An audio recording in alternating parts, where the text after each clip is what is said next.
చేయాలని ఈ మధ్య కాలంలో మీరు చూసి ఉంటారు సోషల్ మీడియాలో మళ్ళీ పార్లమెంట్లో నేను మాట్లాడడము, నేను ప్రపోజల్ పెట్టడము, బాపట్ల నుంచి మార్కాపూర్ పోయే లైన్ కావాలని కూడా నేను కోరుకోవడం జరిగింది. ఇది ఎన్నడూ ఎవరు ఆలోచన చేయలేదు, కొత్త ఆలోచన.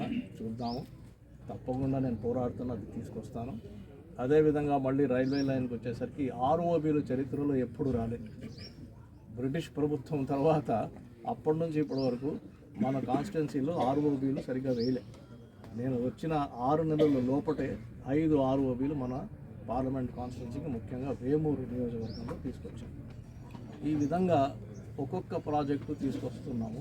మళ్ళీ ఇప్పుడు రైల్వేలో కొత్తగా పెట్టిన ప్రపోజల్ ఏంటంటే నిజాంపట్నం హార్బర్ నుంచి ఒక లైన్, కొత్త లైను, సరికొత్త లైను తీసుకొచ్చి బాపట్లకు కలపాలని, మళ్ళీ ఇదే బాపట్ల నుంచి చీరాల మీద నుంచి కానీ పరచూరు నుంచి కానీ మార్కాపూర్ పోవాలని కూడా ఆ లైన్ కూడా తీసుకొస్తున్నాం.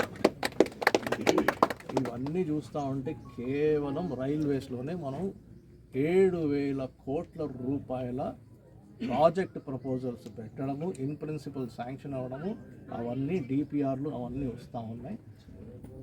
2028, 29 లోపల అన్నీ కన్స్ట్రక్షన్ అయ్యి రిబ్బన్ కట్ చేసేస్తే మరి మన ముఖ్యమంత్రి గారు నారా చంద్రబాబు నాయుడు గారు ఆ రోజు కానీ రిబ్బన్ కట్ చేస్తే మేము ఇచ్చిన హామీలన్నీ కరెక్ట్గా వస్తాయని నేను అంచనా వేస్తున్నాను. ఇదే విధంగా మనం చూస్తే నేషనల్ హైవేస్కి వస్తే, నేషనల్ హైవేస్లో కూడా చాలా పెద్ద స్టెప్స్ మనం తీసుకున్నాము. చాలా మంచి ప్రోగ్రెస్ జరుగుతూ ఉంది, అభివృద్ధి జరుగుతూ ఉంది.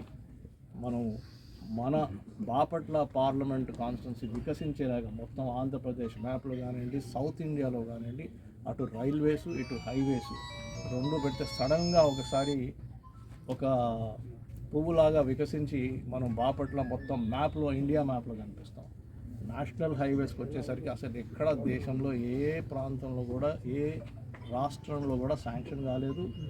మొట్టమొదటిసారి ఈ 18th లోక్సభలో ఫస్ట్ టైము గ్రీన్ ఫీల్డ్ ఎక్కడ ఎవరికి రాలే. గ్రీన్ ఫీల్డ్ అనేది మనకే వచ్చింది. ఆ green field 4 lane national highway Amaravati నుంచి డైరెక్ట్గా బాపట్ల పార్లమెంట్ కాన్స్టిట్యున్సీ దూసుకుంటూ పోయి నేషనల్ హైవే 216 క్రాస్ అయ్యి నిజాంపట్నం హార్బర్కి కనెక్ట్ అయ్యే green field national highway in principle మనం శాంక్షన్ చేయించుకున్నాం. ఇది ఎక్కడా ఎవరికి రాలే, మనకే వచ్చింది.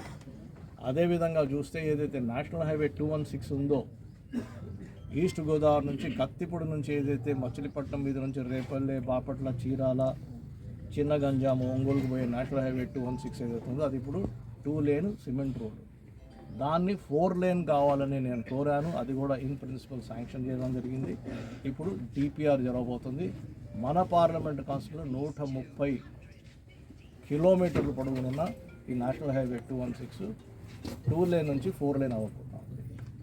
అదేవిధంగా మనం చూస్తూ ఉంటే ఇటీవలే 167A అని హైదరాబాద్ నుంచి వస్తున్న హైవే మన పర్చూరు మీద, పర్చూరు మీద నుంచి వాటర్ వేవ్కి వస్తుంది. అది కూడా త్వరలో ఇనాగరేట్ అవుతుంది.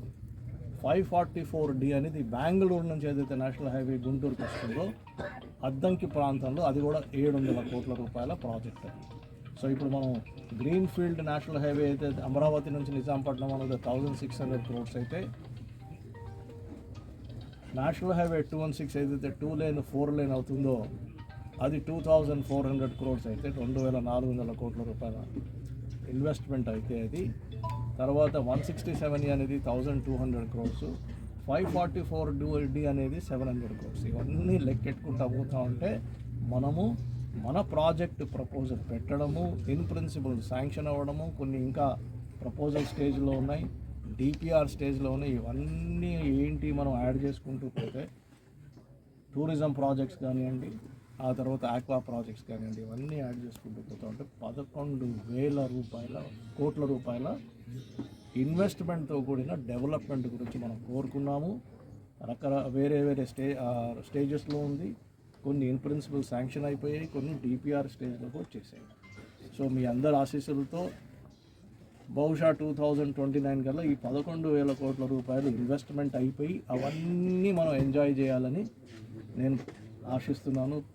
మీ తరఫున భగవంతుని ప్రార్థిస్తూ, మరి అటు ప్రధానమంత్రి గారు నరేంద్ర మోదీ గారు, మన ప్రియతమ ముఖ్యమంత్రి గారు శ్రీ నారా చంద్రబాబు నాయుడు గారు, మన మంత్రుల వర్యులు, ఆ తర్వాత అక్కడ క్యాబినెట్ మినిస్టర్స్, ముఖ్యంగా మనం రైల్వే మంత్రి గారైన శ్రీ అశ్విని వైష్ణవ్ గారు, హైవేస్ మంత్రి గారైన శ్రీ నితిన్ గడ్కరీ గారి వాళ్ళందరికీ మన కృతజ్ఞతలు తెలుపుకునే అవసరం చాలా ఉంది.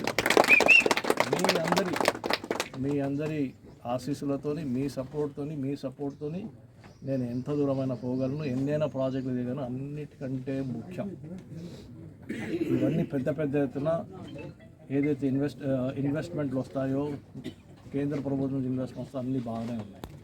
అన్నిటికంటే ముఖ్యం నా టార్గెట్ ఏమిటంటే మన బాపట్ల పార్లమెంట్ కాన్స్టిట్యుయెన్సీలో స్కిల్ డెవలప్మెంట్ అంటే నైపుణ్యత ఇవ్వడము, ఆ తర్వాత యువకులకి స్త్రీలకి నైపుణ్యత శిక్షణ ఇవ్వడమే కాకుండా, స్కిల్ డెవలప్మెంట్ ఇవ్వడమే కాకుండా వాళ్ళకి మైక్రో ఎంటర్ప్రైజ్ కానివ్వండి, ఉద్యోగ అవకాశాలు కానివ్వండి, స్వయం ఉపాధి అవకాశాలు కానివ్వండి, అవన్నీ కలుపుకొని కనీసం 1,00,000 మందికి ఉపాధి దొరకాలని నా కోరిక. గట్టిగా పనిచేస్తాను, అది వచ్చేంతవరకు నేను నిద్రపోను. ఇది మనం అందరం కలిసి పనిచేస్తే ఇది సాధ్యమవుతుంది. మీ అందరి నుంచి నేను సహకారం కోరుకుంటున్నాను.